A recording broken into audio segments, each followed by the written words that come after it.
오늘은 지난주에 이어서 맏아들, 첫째 아들에 대한 비유인데, 우리가 이 말씀을 이렇게 좀 이해할 때는 길을 잃지 않기 위해서는 어떤 상황에서 이 비유를 말씀하셨는지를 먼저 항상 생각을 해야 됩니다. 이걸 이제 생각 안 하면 우리가 자의적으로 내가 필요한 대로 해석을 할 가능성이 많습니다. 그래서 먼저 어떤 상황에서 이 비유를 말씀하셨는지를 한번 좀 봤으면 좋겠습니다. 1절과 2절 상황 때문에 이 세 가지 비유를 말씀하셨죠? 1절과 2절로 다시 한번 가볼까요? 같이 한번 읽어보죠. 시작. 모든 세리와 죄인들이 말씀을 들으러 가까이 나오니 바리새인과 서기관들이 수군거려 이르되 이 사람이 죄인을 영접하고 음식을 같이 먹는다 하더라. 그래서 이제 예수님께서 이것 때문에 비유로 말씀하신 거예요. 그러니까 항상 이 상황을 먼저 머리에 그려놓고 이 비유를 통해서 그러면 예수님이 뭘 말씀하시려고 하는지, 그 다음에 누구에게 말하려고 하는지에 대해서 찾아보는 거죠. 일단 등장인물이 셋이죠. 세 부류로 나눌 수 있습니다. 하나는 세리와 죄인들. 두 번째는 그런 세리와 죄인들을 영접해서 식탁 교제를 나누는 예수님. 그리고 세 번째는 이 상황을 아주 못마땅해서 수군거리고 웅성거리는 바리새인과 서기관들. 요 세 부류입니다. 일단 세리와 죄인들은 아무 말이 없어요. 이제 문제는 두 가지 상황입니다. 하나는 세리와 죄인들을 영접해서 식탁 교제를 나누는 예수님. 그리고 또 하나는 그런 예수님의 행위에 대해서 비난하고 수군거리는 바리새인과 서기관들입니다. 그래서 이 두 가지 상황에 대한 답을 이제 세 비유를 통해서 말씀하시는 거죠. 먼저는 그 예수님의 행위가 죄인을 영접하고 음식을 같이 먹는 이 행위가 어떤 의미인지를 비유를 통해서 또 설명을 해주세요. 그리고 이것이 예수님에게 얼마나 기쁘고 즐거운 일인지, 심지어 이 기쁨과 즐거움이 우리가 알기 쉽게 단순 비교를 해주죠. 의인 99으로 말미암은 기쁨보다 더 크다 라고 예수님께서 아주 놀라운 선언을 하세요. 죄인 한 사람이 회개하는 것이 천국에서는, 하늘에서는 의인 99으로 말미암은 기쁨보다 더 크다. 여러분 어때요? 그러면 의인이라고 자처하는 입장에서 어떨까요, 여러분? 기분이 약간 상하지 않을까요?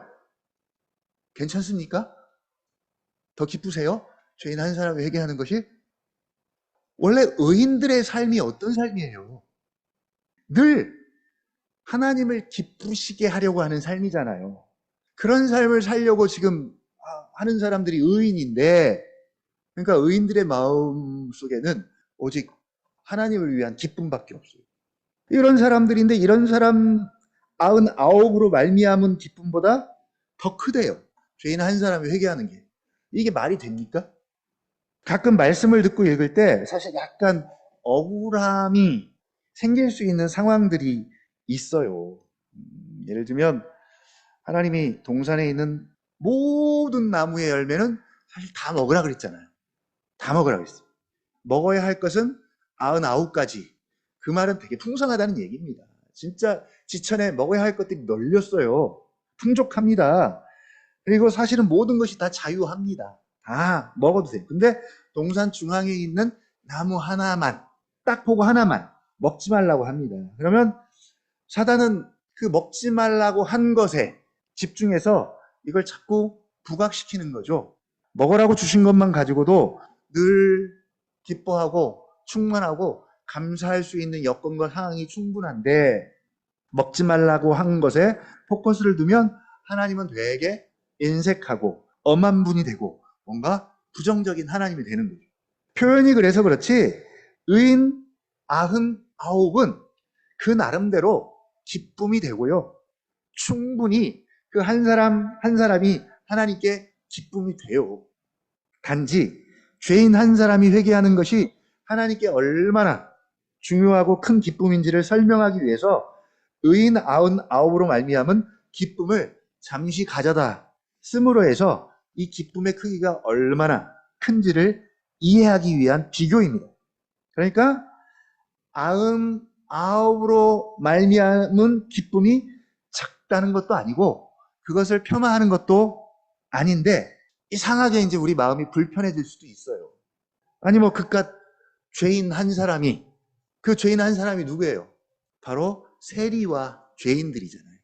바리새인과 서기관들이 그토록 경멸하고 싫어하는 그 세리와 죄인 한 사람이 뭐 그렇게 대단하길래 그가 회개했다고 해서 그게 그렇게 기쁠 일인가 라는 마음이 든다면 그게 바로 누구의 마음이다? 바리새인과 서기관들의 마음이고 그게 바로 오늘 등장한 큰아들의 마음이에요. 큰아들의 마음.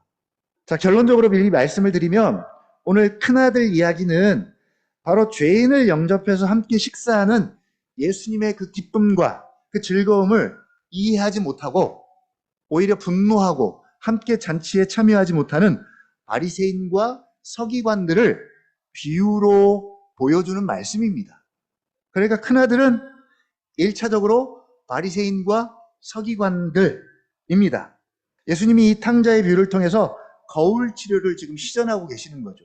그리고 마지막 32절을 통해서는 그들을 책망도 하시지만 사실은 잔치에 초청하시는 그 두 가지 뉘앙스를 가지고 말씀을 냈는데 근데 이 큰아들이 잔치에 참여했다는 이야기는 아쉽게도 없어요. 단지 열어놓았습니다. 열어놓고 말씀이 끝나죠. 비유가 끝납니다. 그러면서 이제 잃은 양의 비유를 통해서는 잃은 양에 대한 목자의 마음이 어떠한지를 보여주는데 이 목자의 마음을 좀 이해하기 위해서는 요한복음 10장을 조금 기회 되면 좀 읽어보시면 좋을 것 같아요. 요한복음 10장이 목자의 심정과 목자의 마음을 보여주면서 나는 선한 목자라 라고 말씀하시면서 목자는 양을 알죠. 그리고 한 마리 한 마리 이름을 각각 불러내어 인도한대요. 지금 100마리가 있는데 99마리를 그냥 한꺼번에 취급하고 100마리를 한꺼번에 취급하는 것이 아니라 이 100마리의 이름을 각각 알고 각각 불러내어서 인도한대요. 10장 11절입니다. 나는 선한 목자라 선한 목자는 양들을 위하여 목숨을 버리거니와 계속 나는 선한 목자라 나는 내 양을 알고 양도 나를 아는 것이 하면서 이 목자와 양의 관계를 계속 요한복음 10장에서 이야기합니다. 이 목자는 양의 습성도 알고요. 양 전문가예요. 그리고 양 한 마리에 한 마리에 그 양마다 또 특징이 있겠죠. 그걸 다 알고 있습니다. 그리고 그 당시에 지형, 양들을 치기 때문에 그 지형도 다 알고 그리고 양들이 무리를 떠났을 때 겪게 되는 여러 가지 상황들을 다 목자는 알고 있습니다. 자, 이런 상황들을 고려해 볼 때 목자에게 양 하나를 잃은 것은 그냥 양 하나가 무리에서 떨어진 정도가 아니라 내가 알고 있는 그 양, 내 생명처럼 내 목숨처럼 소중한 양이죠. 그 양이 지금 무리에 떨어져서 처하게 될 상황을 목자는 너무나 지금 잘 알고 있는 거죠. 그래서 목자가 지금 당장 찾아내지 않으면 그 양은 고통 가운데 죽게 될 것이 뻔합니다. 그런 극단적인 상황에 처해 있기 때문에 목자는 99마리를 들에 두고 양을 찾아 나섭니다. 그리고 지금 양이 어떤 상태로 있을지 다 알고 찾아냅니다. 그리고 그 찾았을 때의 그 기쁨을 이야기하죠. 얼마나 큰지 이웃과 벗을 불러서 함께 잔치를 벌일 만큼 이와 같이 죄인 한 사람이 회개하면 하늘에서는 회개할 것 없는 의인 99으로 말미암아 기뻐하는 것보다 더하다. 바로 지금 이 일이 예수님 앞에서 일어나고 있고요. 1, 2절이 그 상황입니다. 세리와 죄인들이 예수님의 말씀을 들으러 왔고요. 예수님은 그들을 영접해서 함께 식탁 교제를 나누고 있습니다. 바로 지금 이 일이 이렇게 놀라운 일임을 비유를 통해서 설명을 해주고 있는 것이죠. 두 번째 비유는 이 드라크마의 비유를 통해서는 이 드라크마가 동전 하나잖아요. 동전 하나예요. 이 동전 하나의 가치가 그렇게 집안을 다 드러내고 찾을 만한 가치가 있는가라는 것이죠. 그냥 단지 물질적인 가치만으로 단순 비교해서 따지면 그냥 뭐 하루 일당 정도의 돈이 되니까 그냥 뭐 작은 돈도 아니고 큰 돈도 아닌 뭐 생각하기 나름인데, 그렇다고 집안의 모든 물건을 다 드러내고 쥐잡듯이 찾을 만한 것인가라는 것이죠. 근데 이 비유에서는 반드시 찾아야 한다는 것이죠. 반드시 찾아야 하는 이유는, 만약 이 하나를 찾지 않으면 나머지 9개로는 의미가 완성이 안 되기 때문에, 불완전하기 때문에. 만약 남은 9개로도 충분하다면 어때요? 하나 안 찾아도 됩니다. 안 찾아도 그만이에요. 굳이 찾지 않아도 됩니다. 근데 9개로는 완성이 안 되고 반드시 잃어버린 동전이 있어야 됩니다. 찾아서 10개가 돼야 퍼즐이 완성되는 거죠. 구원이 완성될 수도 있고요. 하나님 나라의 완성일 수도 있고요. 바로 세리와 죄인 한 사람이 바로 그런 존재입니다. 없어도 될 사람이 아니라 반드시 있어야 할 존재입니다. 우리도 가끔 그러잖아요. 나 한 사람 없다고 뭐가 달라지겠어? 나 한 사람 없다고. 그러면서 우리가 자꾸 뒤로 물러나잖아요. 그쵸? 뭐 나 한 사람 없다고 뭐 언양나무 교회가 어떻게 되겠어? 나 한 사람 없으면 절대로 완성이 안 됩니다. 내가 있어야 그 마지막 퍼즐이 완성이 되는 그런 사람이에요. 우리 모두는 다 그런 존재입니다. 바로 동전 하나의 가치는 없어도 있어도 그만인 동전이 아니라 반드시 꼭 있어야 하는, 다른 모든 것의 가치와 의미를 완성해주는 그런 존재라는 것을 기억을 하고요. 우리 자신도 그렇지만 바로 죄인 한 사람을 반드시 찾아야 할, 돌아와야 할 이유입니다. 이것이 이유예요. 그가 없으면 완성이 안 되기 때문에. 그래서 한 분 한 분이 그렇게 소중한 존재임을 기억하시면 좋을 것 같고요. 그리고 이제 마지막, 이제 둘째 아들과 큰 아들 비유인데, 뭐 둘째 아들에 대해서는 우리가 지난주에 말씀을 나눴어요. 예수님이 영접해서 함께 식탁에 참여한 세리와 죄인들입니다. 네, 여기서 강조한 것은 두 가지죠. 하나는 아버지를 떠난 인간의 실상, 실존이 이런 것이다. 이렇게 된다는 것을 이 둘째 아들을 통해서 보여줍니다. 아버지를 떠나는 것이 곧 죽음이에요, 죽음. 그래서 아버지가 뭐라고 표현해요? 죽었다 살아났다. 이 아들이 죽었다가 살아났다라고 표현합니다. 그리고 잃어버린 것입니다. 죽은 것이고 잃어버린 거예요. 그리고 결국은 허랑방탕하게 될 것이고요. 그 허랑방탕하게 끝은 결핍이고, 그 궁핍이 계속되면 결국은 줄여 죽게 된다. 그가 살 수 있는 방법은 어떻게 해요? 아버지께로 다시 돌아오는 길 말고는 아무것도 없다. 자력으로 살아보려고 애써보지만 그가 손에 쥔 것은 뭐밖에 없다? 쥐엄 열매. 돼지가 먹는 쥐엄 열매밖에 없고, 그것이 전부고 이것마저도 주는 이가 없다. 이것이 현실입니다. 두 번째는 그런 세리와 죄인들, 둘째 아들을 묻지도 따지지도 않고 그를 맞이하고 영접하는 아버지의 놀라운 반응입니다. 복음이죠, 복음. 은혜입니다. 아무것도 묻지도 않습니다. 인간의 상식과 기준과 생각을 뛰어넘는 그 사랑, 그 치근히 여김, 긍휼과 자비, 이런 것들을 보여주시면서 끝까지 강조하는 단어가 있어요. 뭐냐면 그는 누구다? 내 아들이다. 내 아들이다. 내 죽은 아들이다. 아버지를 떠났을 때는 그 아들은 어떤 아들이다? 내 죽은 아들이었다. 내 잃어버린 아들이었다. 그리고 지금 기뻐하고 즐거워하는 이유는 그 죽은 아들이 살아왔다. 그리고 그 잃어버린 아들이 돌아왔다. 그러니까 그가 집을 떠나서 허랑방탕할 때도 아들이었고 그가 돌아왔을 때도 아버지에게는 아들이었습니다. 그런데 자녀의 입장에서는, 아들의 입장에서는 이렇게 용서받을 수 없는 페루나와 같은 짓을 저질렀기 때문에 자신을 아들로 받아달라고 하기는 상식적으로 세상 기준과 양심으로는 불가능한 것이죠. 그래서 자신을 품꾼의 하나로 여겨달라고 하지만, 그러나 그럼에도 불구하고 그는 아버지의 아들이었고요. 그래서 그 아버지의 아들됨을 가장 좋은 옷과 그 다음에 반지와 신발이라는 상징적인 물건을 통해서 회복되었음을 다시 한번 보여주는 내용입니다. 자, 아버지를 떠나 죽은 아들이 돌아왔으니 아버지로서는 얼마나 기쁘고 즐거운지, 그래서 살진 송아지를 잡고 잔치를 벌입니다. 아버지의 입장에서는 이보다 더 좋을 수는 없는 거죠. 이보다 더 즐거울 수는 없습니다. 바로 지금 이 상황이 15장 1, 2절에서 실제로 벌어지고 있는 거예요. 이때 누가 이제 등장합니까? 맏아들이 등장합니다. 25절.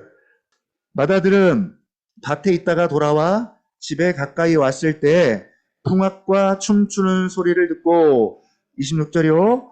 한 종을 불러 이 무슨 일인가 물은데, 27절 같이 읽습니다. 대답하되 당신의 동생이 돌아왔음에 당신의 아버지가 건강한 그를 다시 맞아들이게 됨으로 인하여 살진 송아지를 잡았나이다 하니, 28절까지 읽습니다. 그가 노하여 들어가고자 아니하거늘 아버지가 나와서 권한대. 자, 29절 30절까지 읽겠습니다. 아버지께 대답하여 이르되 내가 여러 해 아버지를 섬겨 명을 어금이 없거늘 내게는 염소 새끼라도 주어 나와 내 벗으로 즐기게 하신 일이 없더니 아버지의 살림을 창녀들과 함께 삼켜버린 이 아들이 돌아오매 이를 위하여 살진 송아지를 잡으셨나이다. 예. 일단 일방적인 맏아들의 반응입니다. 맏아들은 바리새인과 서기관들이에요. 그냥 바리새인과 서기관이 아니라 예수님께서 세리와 죄인을 영접해서 함께 식탁 교제를 나누는 것을 아주 못마땅해하고 수군거리는 바리새인과 서기관입니다. 1, 2절이죠. 지금 1, 2절의 상황과 둘째 아들을 영접해서 잔치를 벌이고 있는 아버지의 모습을 보고 분노하는 큰아들의 상황과 사실은 똑같아요. 그래서 지금 거울 치료를 하고 있는 거예요. 그러니까 너무 섣불리 이 큰아들을 우리 혹은 나라고 너무 빨리 적용할 필요는 없습니다, 여러분. 이 큰아들에 대한 해석은 예수님이 바리새인과 서기관들에 대해서 진단하고 평가한 것을 그대로 적용하시면 돼요. 지금 누가복음을 통해서 계속 지금 바리새인과 서기관들에 대해서 예수님이 계속 평가하고 진단하잖아요. 28절에 보니까 일단 노합니다. 바리새인과 서기관들이 지금 그렇게 하고 있잖아요. 1, 2절에서. 노하여 잔치에 들어가지 않습니다. 앞의 상황은 아버지로서 아들에 대한 변함없는 사랑이고 자비이고 긍휼입니다. 아마 둘째 아들에게 이런 아버지가 없었다면, 그쵸, 구원이 불가능하죠. 이런 아버지가 있다는 것이, 이런 아버지의 아들이라는 것이 얼마나 큰 은혜이고 얼마나 감사한 일인지 모릅니다. 이게 둘째 아들에게는 구원이에요, 구원. 전적인 아버지의 은혜, 아버지의 사랑. 그게 둘째 아들에게는 구원입니다. 이게 전부예요. 그러나 이 일이 큰아들에게는 아주 못마땅한 일이죠. 아주 못마땅합니다. 이유는 왜일까요? 29절과 30절 때문입니다. 내가 여러 해 아버지를 섬겨 명을 어김이 없거늘 내게는 염소 새끼라도 주어 나와 내 벗으로 즐기게 하신 일이 없더니, 나는 이런데 쟤는 누굽니까? 아버지의 살림을 창녀들과 함께 삼켜버린 이 아들이 돌아오매 이를 위하여 살진 송아지를 잡으셨나이다. 세리와 죄인들이죠. 어때요? 이 맏아들의 고백이 공감이 가십니까? 딱 요 상황만 가지고 우리 가정에서 이와 비슷한 일이 일어난다면 저는 아마 더 난리를 쳤을 것 같아요. 보통 가정에서 자녀들이 싸우는 이유가 바로 이런 것 때문이잖아요. 난이 이런데 왜 쟤는 저래요? 이 큰아들의 억울함이 담긴 이 하소연 어떻게 들리십니까? 마치 누구처럼 이야기하자면 품꾼의 하나처럼 이야기를 지금 하고 있는 거죠. 내가 여러 해 아버지를 섬겨 명을 어김이 없었다. 정말 품꾼처럼. 그런 나에게 염소 새끼라도 주어 내 벗으로 즐기게 하신 일이 없다. 아버지는 어떤 아버지입니까? 편애하는 아버지일까요? 자기에 대해서는 인색하고 엄하고 반대로 30절 아버지의 살림을 창녀들과 함께 삼켜버린 이 아들의 돌아옴에 이를 위하여 살진 송아지를 잡는 그런 아버지. 29절과 30절 큰아들의 눈으로 보면 아버지가 정의롭지 못하고 편애를 너무 하는 아버지죠. 근데 함정이 있는 것 같아요. 29절에서 자신은 아버지를 종처럼 섬겼다고 했는데 이미 12절 한번 읽어볼까요? 12절 그 둘째가 아버지에게 말하되 아버지여 재산 중에서 내게 돌아올 분깃을 내게 주소서 하는지라 아버지가 그 살림을 각각 나눠 주었더니 이미 살림이 분배가 됐어요. 각각 작은 아들 큰 아들 다 나눠줬습니다. 이미 이제는 아버지의 재산이 아니라 큰아들의 재산이고 그것도 큰아들에게는 장자이기 때문에 두 몫을 준 거죠. 두 몫을 주었기 때문에 이거 다 큰아들의 재산이고 그 재산의 권리는 큰아들에게 있는 거예요. 만약 큰아들이 억울해야 할 부분이 있다면 이거죠.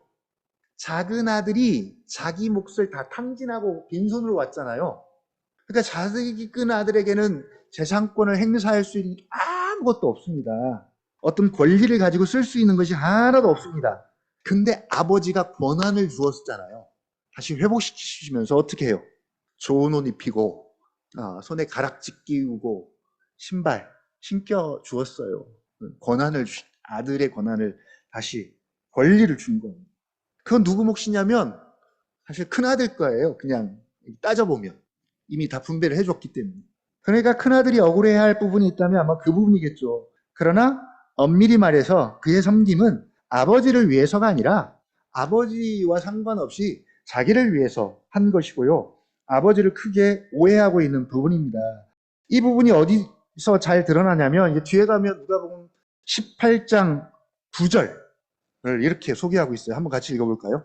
18장 9절 또 자기를 의롭다고 믿고 다른 사람을 멸시하는 자들에게 이 비유로 말씀하시되 두 사람이 기도하러 성전에 올라가니 하나는 바리새인이요 하나는 세리라. 바리새인은 서로 따로 기도하여 이르되 하나님이여 나는 다른 사람들 곧 토색 불의 간음을 하는 자들과 같지 아니하고 이 세리와도 같지 아니함을 감사나이다. 나는 일에 2번씩 금식하고 또 소득의 11조를 드리나이다 하고 마치 큰아들이 아버지께 하는 말과 같지 않아요? 내가 이렇게 아버지를 섬겼습니다. 내가 여러 해 아버지를 섬겨 명을 어김이 없거늘 내가 이렇게 섬겼습니다. 아버지를 얼마나 자신 있습니까? 실제로도 이렇게 했을 거예요. 허튼 말이 아닙니다. 뭐 장깨를 부리거나 아마 성실함과 그런 걸로 치면 정말 그러나 31절 아버지의 대답입니다. 이게 가장 이 비유의 핵심인 것 같아요. 31절 큰아들의 가장 큰 문제이기도 합니다. 같이 읽어보죠. 아버지의 대답 시작 아버지가 이르되 예 너는 항상 나와 함께 있으니 내 것이 다 내 것이로되 큰아들이 복되고 큰아들이 가장 잘된 것 가장 감사하고 가장 기뻐하고 늘 생각해야 할 부분이 바로 이것입니다. 예, 너는 항상 나와 함께 있으니 이게 핵심이고 이게 전부예요. 나머지는 이것으로 따라오는 선물이죠. 은혜의 보따리들이에요. 아버지와 항상 함께 있는 삶이란 어떤 것일까요? 아버지와 항상 함께 있는 삶이란 이게 복음인데 성경에서 가장 놀라운 선언이고 축복이죠. 임마누엘, 하나님이 우리와 함께 하시다. 함께 계시다. 복음서에서 가장 첫 번째로 주시는 메시지. 인간에게 가장 놀라운 축복. 내가 너와 함께 하겠다라는 약속입니다. 아브라함에게도 그 약속을 주셨고 이삭에도 그 약속을 주셨고 야곱에게도 그 약속을 주셨고, 이게 가장 분명하게 드러나는 족장이 누구냐면 요셉이죠. 요셉. 하나님이 요셉과 함께함으로 요셉이 형통한 자가 됩니다. 요셉이 하는 모든 것이 복입니다. 그렇다고 고난이 없다는 얘기 아니죠. 하나님이 함께 하셨지만 요셉 누명도 쓰고 감옥에도 가고 다 겪습니다. 하나님이 요셉과 함께함으로 요셉을 통해서 결국 하나님의 뜻, 하나님의 구속사를 이루어 가십니다. 하나님이 우리와 함께 하시면 우리를 통해서 뭘 이루어 가겠어요? 하나님 나라를 이루어 가겠죠. 하나님 나라를 완성하시겠죠? 나 한 사람의 퍼즐, 아까 잃어버린 동전처럼 퍼즐이 완성되려면 그 잃어버린 하나가 필요한데 하나님이 우리와 함께 하시면 내가 그런 존재가 되는 거죠. 우리와 함께 하심으로 우리 안에서 하나님의 뜻과 하나님의 역사를 이루어 가시고요. 형통한 자가 된다라고 성경은 이야기합니다. 아들에게 가장 값지고 자랑스러워하고 기뻐하고 즐거워해야 할 이유는 바로 아버지와 항상 함께 있는 것입니다. 오늘 이 수요기도에 나온 이유도 이것 때문에 나오신 거잖아요. 내가 아버지와 함께 있기를 원하고 함께 하는 것이 나에게는 너무 좋기 때문에 이렇게 나온 거예요. 반대로 작은 아들의 문제는 뭐예요? 뭐죠? 돈 쓴 거요? 허랑방탕한 거요? 네, 아버지를 떠난 거예요. 큰아들에게 복은 아버지와 함께 있는 거였고 작은 아들의 문제는 아버지를 떠난 겁니다. 아버지를 떠나면 궁핍과 결핍과 죽음에 내몰려지지만 그가 다시 아버지의 집으로 돌아와서 이제 아버지와 함께 합니다. 자, 아버지 집에는 뭐도 많다고요? 뭐가 많아요? 아버지 집에는? 심지어 일하는 품꾼도 풍족하대요. 일하는 품꾼도 풍족해요. 근데 아들은 어떻겠어요? 두말하면 잔소리죠.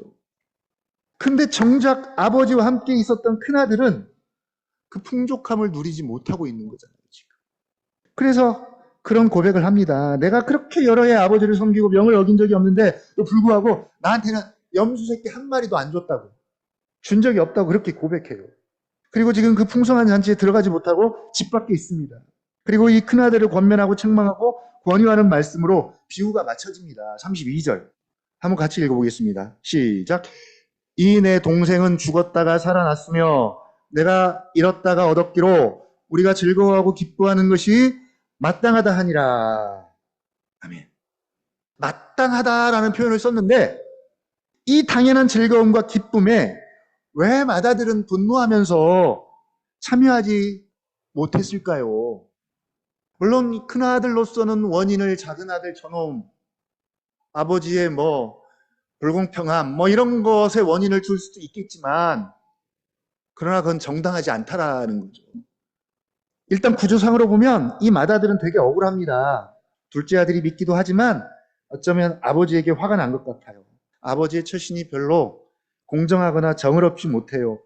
의로운 자신은 아버지를 위해서 내가 여러 해 섬기고 명을 어김이 없는 자신에게는 염소 새끼 한 마리도 준 적이 없어서 친구들과 어울려서 놀지도 못했고 누리지도 못했고 이렇게 살았는데 풍성한 삶과는 거리가 멀었죠. 근데 예수님께서 양의 비유를 이야기하시면서 내가 온 것은 양으로 생명을 얻을 뿐만 아니라 더 풍성히 얻게 하려 함이라. 요한복음 10장 10절에서 이렇게 고백을 했습니다. 이렇게 말씀하세요. 그리고 수고하고 무거운 짐진 자들아 다 내게로 오면 내가 너희에게 쉼을 주고 그렇게 할 것이라고 이미 선언하셨습니다. 자, 이렇게 살았는데 대신 이 아들, 이제 아버지는 내 동생이라고 하는 표현을 했는데 이 맏형은 이 아들을 자기 동생으로 지금 인정을 안 해요. 그래서 이 아들은 아버지 재산 받아서 다 말아먹고 왔는데 뭐가 이쁘다고 아무것도 없었던 일처럼 다시 그를 받아들이고 거기다가 지금 잔치까지 열어준 이 아버지가 얼마나 못마땅할까요? 큰아들에게 이 아버지는 어떤 아버지였을까요? 궁금합니다. 우리라면 이 상황 속에서 과연 기뻐하고 즐거워하면서 잔치에 참여할 수 있을까요? 이제 우리에게 적용을 해보는 거죠. 이제 적용을 해봐. 기본적으로는 바리새인과 서기관들에 대한 이야기인데 이제 우리에게 좀 적용을 해보는 거. 얼마 전에 제가 오 목사님에게 이런 질문을 드린 적이 있어요. 요거 이제 요 예화가 이제 마지막 결론인데, 마태복음 20장에 나오는 포도원 품꾼에 대한 비유예요. 아침부터 일찍 와서 일한 사람과 일 끝나기 직전에 1시간 전에 온 사람이 동일한 일당을 받았을 때 아침에 일찍 온 사람의 입장이라면 어떤 기분일까요? 라고 제가 이제 오 목사님한테 질문을 했어요. 이제 장로님 사업장에 저희가 이제 가끔 가서 알바를 해요. 근데 지난번에 일도 안 끝났는데 장로님이 계좌로 알바비를 쏴주셨어요. 그래서 오 목사님이 그 얘기를 저한테 하더라고요. 그래서 제가 농담으로 일당도 받았으니 우리 그냥 여기서 일 접고 그냥 그만 갑시다. 농담을 한 다음에 이제 그 말씀이 생각나서 이제 아침부터 일찍 와서 일한 사람이나 끝나기 일보 직전에 온 사람이나 똑같이 싹을 받는다면 그때 아침 일찍부터 와서 일한 사람의 입장에서 어떤 감정일까요? 목사님 한번 물어봤어요. 뭐라 그럴게요? 대답을 제가 제 발에 발등을 찍었어요. 물어볼 사람에게 물어봐야 되는데 그래서 앞으로 내가 오 목사님한테는 절대 질문을 하지 말아야 되겠다. 너무 싱거운 답이 와가지고 상대가 오 목사님입니다. 그랬더니 고민도 없이 은혜이기 때문에 전혀 상관이 없다는 거예요. 쿨하게 이야기하길래 그냥 제가 속으로 잘나서 정말 그러고 말았어요. 그리고 이제 장로님만 허락한다면 제가 일 끝나기 전에 한번 가보려고 그래요. 장로님만 허락한다면 똑같이 준다는 전제 하에서 가능할까요, 장로님? 안 됩니까? 실제로 제가 말씀을 한번 테스트 해보려고. 사실 그건 주인이 정한 룰이에요. 주인의 주권 속에 있습니다. 먼저 온 사람도 주인과의 약속에 의해서 그가 받아야 할 정당한 대가를 받은 거예요. 뒤에 온 마지막에 온 사람도 주인이 은혜로 준 것이기 때문에 마지막에 온 사람은 그저 감사하죠. 진짜 감사밖에 없잖아요. 이게 웬 은혜입니까? 그러나 이제 먼저 온 사람이 문제예요. 불편해지기 시작하는 거죠. 어때요? 다른 분도 다 은혜로 그냥 넘기실 거예요? 어떨까요? 권사님? 네? 화 안 날까요? 왜 똑같이 줘요? 이게 사회에서는 불가능한 일이에요. 은혜가 없는 사회에서 이건 불공평의 문제가 분명히 드러납니다. 그러나 사실 엄밀히 따지고 보면 원래는 약속대로 준 것이고 자기는 자기가 받는 것만 생각하면 되는데 나는 이잖아요. 여기서 이제 문제가 돼요. 지금 큰아들도 지금 그 부분이잖아요. 나는 이런데 쟤는 그래서 거기서 이제 비교가 생기는 거죠.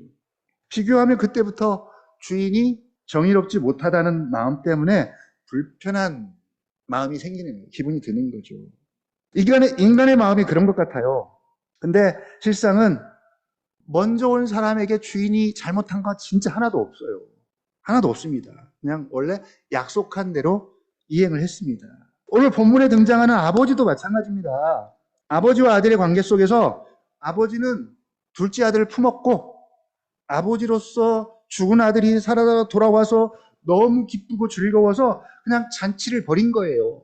잔치를 벌였을 뿐인데 맏아들은 자신의 기준과 생각으로 이 아버지와 둘째 아들을 도무지 이해할 수 없고 용납이 안 되는 거죠.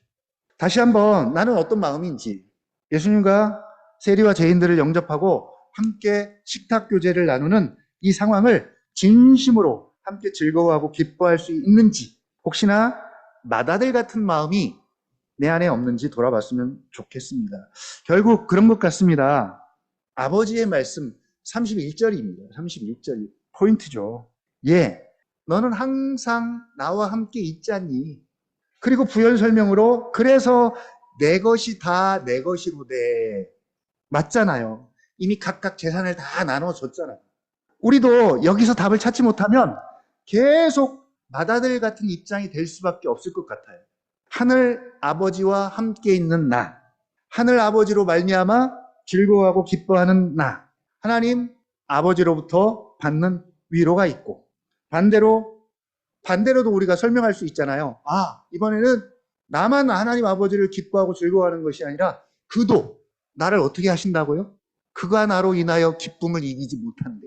그가 나를 인하여 나로 말미암아 기뻐하고 즐거움을 알고 나도 그로 말미암은 기쁨과 즐거움이 가장 좋기에 그래서 우리가 예배를 드리고 또 주님을 찾고 주님의 얼굴을 구하고 영광을 구하고 목말라 하는 이유입니다. 이것이 바로 부흥을 갈망하는 이유예요. 바로 이런 일들이 나 한 사람 안에 일어나는 이런 일들이 일어난다면 이게 바로 부흥의 시작 아니겠습니까? 부흥이 다른 게 아니라 이게 부흥이에요. 이런 부흥의 역사가 우리 가운데 일어나기를 소원하면서 오늘 말씀을 생각하면서 시간 잠깐 우리 함께 기도하는 시간 가졌으면 좋겠습니다.